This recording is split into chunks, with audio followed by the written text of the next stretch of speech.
Daudz esam jums stāstījuši par maizi un tās gatavošanu, bet nereizi neesam pat pieminējuši, kā top sausiņi. Vai tas ir veids, kā paildzināt maizītes mūžu un rast tai liederību arī tad, kad tā vairs nav tik svaiga? Daudzi uzskata, ka sausiņi ir maizes paliekas, taču patiesībā, lai iegūtu gardus, tējā mērcējumus gardumus, to pagatavošanas ceļš līdz pircējiem ir 2 diennaktis, jeb 2 reizes garāks process nekā maizes cepšanai. Bez dažādiem 40 produktu veidiem Siguldas maizniekam sausiņi ir produkts numur 1.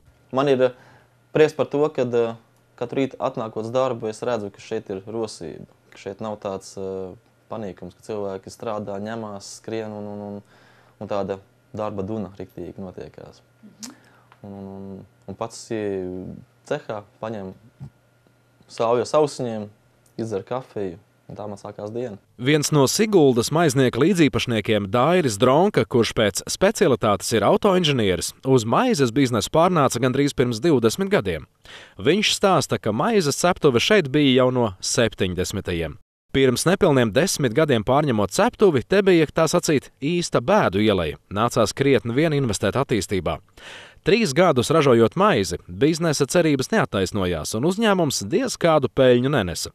Tāpēc sāka cept konditorejas izstrādājumus – cepumus, keksus un sausiņus.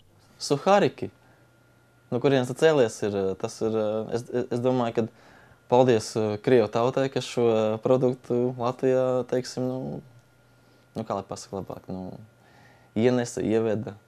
Bet es domāju, ka ne tikai Krievu tautības pārstāvjiem, bet arī latviešiem sausiņi ļoti garšo, un mēs, vismaz pēc mūsu pārdošanas apjomiem, ļoti ceram, ka tāds ir. Tieši tā.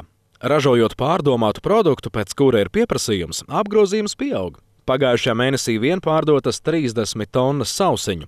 Ja ies tikpat labi kā līdz šim, saimnieks cer atvērt vēl vienu cehu, piedāvājot pircējiem saldētās picas. Tikmēr uzņēmuma lielākais lepnums ir kolektīvs. Saimnieks stāsta, ka citkārt iet grūti, caur ērkšķiem uz zvaigznēm. Gribas lūgt, lai diennaktī ir 48 stundas, jo pieprasījums mēdz būt lielāks nekā diennaktī spēj saražot. Tad ir krietni vien jāiespringst. Pircējiem tiek piedāvāti sausiņi ar magonēm, ar rozīnēm, lielie sausiņi un mini sausiņi, izdabājot vairākām ēdāju gaumēm. Un, lai nerastos priekšstats, ka sausiņus pagatavot tas ir 1 un 2 maizītes sakaltēt, izsekosim sausiņu tapšanas procesam, sākot no miltu sijāšanas līdz ēdamam produktam. Tātad sākumā miltu sijātājā izsijā miltus. Sijāšanas laikā milti sajaucas ar skābekli, tādā veidā maizīte ir irdenāka un gaisīgāka.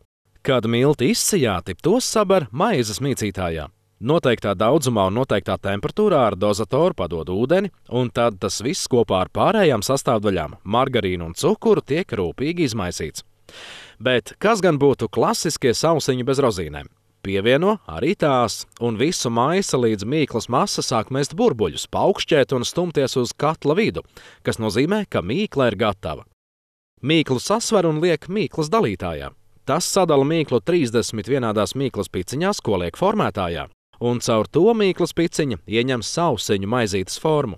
Kad tas paveikts, sausiņu maizītes uz 40 minūtēm ievieto raudzēšanas kamerā, bet pēc tam cep krāsnī. Bet tas ir tikai pusceļš. Kad maizīte izcepusies, to diennakti atdzesē, jo sausiņu maizi griezt mīkstu nevar, citādi tā saspiežas un paliek plakana. Nākamajā dienā, kad tā atdzesusi, to ievieto speciālā griezējā, kas sagriež maizi daudzās ripiņās.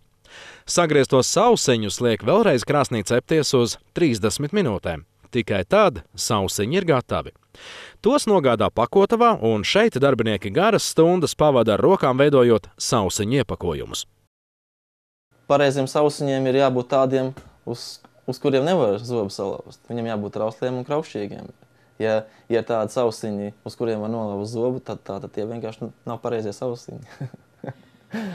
Tikpat liela meistara mīlestība uzņēmumā tiek dāvāta cepot arī gardos mājas cepumus, kuri novērtēti jau pirms 7 gadiem Riga Food izstādē, iegūstot bronzas medaļu.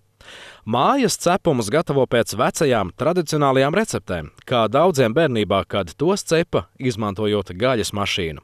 Jālūko, lai tie ir trausli un viegli lūstoši, tad mīkla ir gatavota pareizi.